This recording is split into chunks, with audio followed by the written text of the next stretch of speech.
धुरंधर film जब से आई है हिंदुस्तान दो तरह सोच रहा है। एक जो कह रहा है कि भाई साहब इस फिल्म में जबरदस्त प्रोपेगेंडा है, ये फिल्म इस्लामोफोबिया से ग्रसित है, इस फिल्म में मारकाट की इंतहा को पराकाष्ठा के पार ले जाया गया है जो विचलित करती है, कहां जाकर थमेगी, मुसलमानों को पाकिस्तान को बदनाम करने के लिए। तो वहीं एक वर्जन है जो कहता है कि जो इस फिल्म का डायलॉग है कि हिंदुस्तान का अगर सबसे बड़ा कोई दुश्मन है तो वो बाहर बैठा पाकिस्तानी नहीं बल्कि हमारे अपने देश के लोग हैं, जिन्हें जो चीज समझ नहीं आती या जो चीज परेशान करती है उसे प्रोपेगेंडा कह देते हैं। वो अपनी सच्चाई को एक्सेप्ट करना नहीं जानते। क्या ये फिल्म इस्लामोफोबिक है? क्या ये फिल्म पाकिस्तान को बदनाम करने वाली है? क्योंकि पाकिस्तान ने तो FIR भी करवा दी है कि भाई साहब अक्षय खन्ना और माधवन साहब जो है इन सब को उठाइए, अर्जुन रामपाल को उठाइए, रणवीर सिंह को उठाइए, ये सब पाकिस्तान को बदनाम कर रहे हैं। हमको लगा भाई पाकिस्तान को बदनाम कर रहे हैं, मतलब दोनों अलग अलग है क्या? वो एक अलग विषय है। लेकिन इस फिल्म में ऐसा क्या है जिसको लेकर बवाल मचा? अब ये फिल्म एजेंडा है, प्रोपेगेंडा है या भारत की एक सच्चाई है? इस बारे में हम बात करेंगे। कई सारे सवाल जो इस फिल्म को लेकर आ रहे हैं उसको एक एक करके डिकोड करेंगे क्योंकि ये फिल्म हमने भी देखी।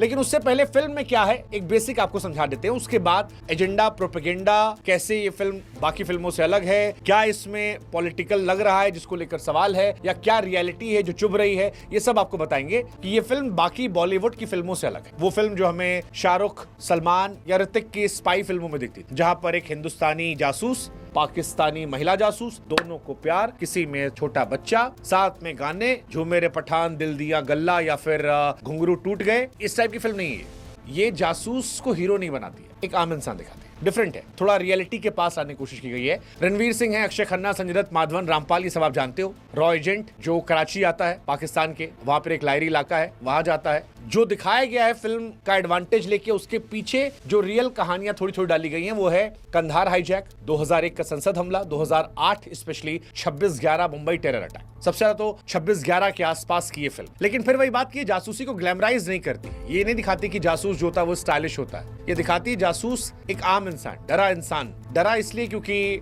अगर इमोशंस पर काबू नहीं पाया गया तो एक झटके में पूरा मिशन बर्बाद हो जाएगा, सैकड़ों जिंदगियां जाएंगी, हेल्प नहीं हो पाएगी। जैसे एक सीन मुझे बड़ा इंप्रेस कर गया इंडिया के हिसाब से, वो था रणवीर सिंह होते हैं 26/11 मुंबई अटैक करने वालों के बीच में और वो नारे लगाते हैं और उन नारों को वो भी लगाता है ये देखते हुए कि उसके देश के लोगों को मारा जा रहा है। डराने वाली चीज है बहुत ज्यादा, लेकिन वो देख रहा है। मेजर इकबाल जब इंडियन जासूस को टॉर्चर करता है वो सीन असहज करता है, बहुत असहज करता है। रणवीर सिंह को देखकर और बुरा लगता है कि यार एक जासूस अपने दूसरे जासूस को मरते हुए दिख रहा है, बट वो रिएक्ट नहीं कर रहा। 26/11 के आतंकियों के साथ रणवीर सिंह का जश्न मनाना ये बताता है कि कई बार जब आप जासूस होते हैं तो आपको देश के लिए कई ऐसी कुर्बानियां देनी पड़ती हैं जो आप इमेजिन नहीं कर सकते। जैसे रणवीर सिंह बीफ खाते हैं, उनके साथ जश्न मनाते हैं, अपने साथी जासूस को मरते हुए देखते हैं, लेकिन इसके बावजूद गुस्सा कंट्रोल करते हैं क्योंकि मिशन और देश ये दोनों इमोशन से बड़ा है। और ये इसमें दिखाया गया कि जासूस को कैसे शांत रहना होता है। बीफ सीन जो है बड़ा खतरनाक है जिसमें रणवीर की आंख से आंसू निकलते हैं और ये सब बताता है कि जब कोई जासूस जाता है तो उसे अपनी पहचान छिपाने के लिए क्या क्या करना पड़ता है, कितनी मुश्किलें आती है। अब सवाल आता है कि भैया तकलीफ क्यों है? तकलीफ पहली जो आ रही है वो ये है कि पाकिस्तान को नेगेटिव दिखाया गया है। अब पाकिस्तान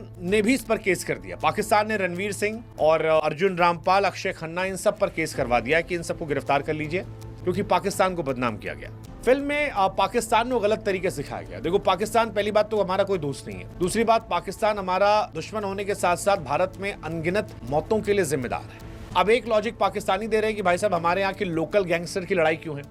ये तो ऑफिशियल रिकॉर्ड है कि कराची के लयारी में जो गैंगवार हुई, ISI का टेरर सपोर्ट था, उन सब ने मिलके इवेंट बनाया जो 2008 में बंबई में हुआ। हो सकता है कुछ घटनाओं को आगे पीछे दिखाया हो, कुछ को सिनेमैटिक लिबर्टी लेके ज्यादा दिखा दिया हो, लेकिन क्या ये सच नहीं है कि अंडरवर्ल्ड पाकिस्तान का और ISI ने मिलकर हिंदुस्तान को परेशान करने की कोशिश की? देखो, लॉजिकली ये फिल्म डॉक्यूमेंट्री नहीं है, असली कहानियों से इंस्पायर्ड है। हॉलीवुड में भी होती है, चाइना में भी होती है, रशिया में भी होती होगी। अब वहां पर अगर CIA या चाइना जो है अपने एजेंसीज को या जो आपके रूस होते हैं वो KGB को ग्लैमराइज करके दिखाते, तो फिर हमारे यहाँ लोग इतना परेशान क्यों हो रहे हैं? हमारे यहाँ फिल्म को झूठा क्यों कह रहे हैं? ये थोड़ा समझ से परे मेरे। वो जो लाइन है कि हिंदुस्तान का सबसे बड़ा दुश्मन हिंदुस्तानी है, पाकिस्तान दूसरे नंबर पर है, ये लाइन चुभती है, लेकिन सच ये है कि काफी हद तक इसमें भी सच्चाई है। हालांकि इस फिल्म में एक सीन है जो मुझे लगा कि थोड़ा पॉलिटिकल ज्यादा दिखा दिया गया, जिसको लेकर मेरे मन में आया कि देशभक्ति और पॉलिटिकल पार्टी का समर्थन में थोड़ा डिफरेंस होता है। जैसे एक सीन आता है जहां पर दिखाया जाता है कि पिछली सरकार में कोई था जिसने भारत के नोट छापने का जो प्लेट आती है उसे पाकिस्तान को दिलवा दिया था। कोई मंत्री साहब थे, बाप बेटे। अब एक हिंट छोड़ दिया गया, उसमें कुछ बताया नहीं है, ये कह दिया गया वो पिछली सरकार में थे। तो वो एक पॉलिटिकल जो लिबर्टी ली है वो जनता के दिमाग में डालने वाली है, वो क्वेश्चनेबल है। मेरे हिसाब से वो क्वेश्चनेबल है, क्योंकि उसका क्या आधार है, क्या किसी पर ऐसे आरोप लगे थे, नहीं लगे थे, तो सिर्फ पॉलिटिकल लिबर्टी लेकर छोड़ना एक ऐसी फिल्म है जिसमें बहुत सारे रियलिस्टिक चीजें आपने दिखाई है, वो एक एजेंडा प्रोपेगेंडा को लेकर क्वेश्चन हो सकता है। लेकिन पाकिस्तान को नेगेटिव में दिखाना, I don't think that is agenda propaganda, या उस पर आप क्वेश्चन कर सकते हैं, क्योंकि वो सच है, वो करते हैं। एक आरोप हाइपर नेशनलिज्म का लगता है। अगेन मेरा टेक वही है, पाकिस्तान दोस्त तो है नहीं भाई हमारा। पाकिस्तान का अस्तित्व जो है इंडिया के अगेंस्ट में खड़ा है। धुरंधर में बिकनी डांस नहीं है, यहाँ पाकिस्तान के इलाके की सच्चाई है, जहाँ गैंगस्टर्स, आतंकी, ISI गठजोड़ है, और ये सच्चाई है, रही है। दिक्कत ये है कि हमारे यहाँ जो फिल्म बनती थी टाइगर, पठान, वॉर, वहां पर 6 पैक वाला एंकर, बिकनी वाली हीरोइन, एक जबरदस्त डांस। इस फिल्म में वो सब नहीं है, कोई बिकनी उकनी नहीं दिख रही है, एजेंट जो है वो नंगे नहीं घूम रहा है, रोमांस से ज्यादा फोकस वहां पर काम पर है। अब कुछ लोग कह रहे हैं कि इसमें भी प्यार वार दिखा देते कि पाकिस्तानी लड़की से प्यार हुआ, बच्चे पैदा हुए, उसी सारा फोकस था। हालांकि प्यार सीन रणवीर सिंह का दिखाया गया है, लेकिन वो उतना, उसमें भी कोशिश की गई है कि काम के इर्द गिर्द रखा जाए। तो इसे हाइपर नेशनलिस्ट आप कहेंगे तो समझ नहीं आता। पाकिस्तान भी बनाता है, हजारों फिल्में बनाता है, हजारों सीरियल बनाता है जो इंडिया के अगेंस्ट होती हैं, हम लोग नहीं बोलते, लेकिन हमारे यहाँ लोग बोल देते हैं। क्यों बोल देते हैं? उसमें वही वाला डायलॉग जो हमने आपको बताया। अब एक डायलॉग आता है इस्लामोफोबिया का। मैंने पहले ही कहा था अपने एक वीडियो में कि एक इस्लाम में 2 इस्लाम है, एक जो इन आतंकवादियों ने बना रखा है, एक जो बाकी लोगों का है। और अगर बाकी वाले जो हैं वो टेररिज्म को डिफेंड करने के लिए कहेंगे ये, तो फिर ये गलत है। आपको समझना पड़ेगा कि ये 2 अलग चीजें। पाकिस्तान से जो लोग मारने आए थे वो दिखाने की कोशिश कर रहे थे कि वो इस्लाम के लिए कर रहे हैं, जिनको मारा उसमें मुसलमान भी थे। सो लेट्स डिफरेंशिएट दिस, इसको अलग रखते हैं। इसलिए इस्लामोफोबिया वाला टैग तो मेरे हिसाब से बेवकूफी है। इंडियन आर्मी में सैकड़ों ऐसे जवान हैं जो इस्लाम के रहे हैं और उन्होंने देश के लिए कुर्बानी दी। ये फिल्म हमारे उन अनसेड हीरो को दिखाती है जो शायद लाइमलाइट पे नहीं आते। ये फिल्म दिखाती है कि हमारे लोगों ने कितनी कुर्बानियां दी हैं जिसकी वजह से हम जी रहे हैं। हमें उन्हें सलाम करना।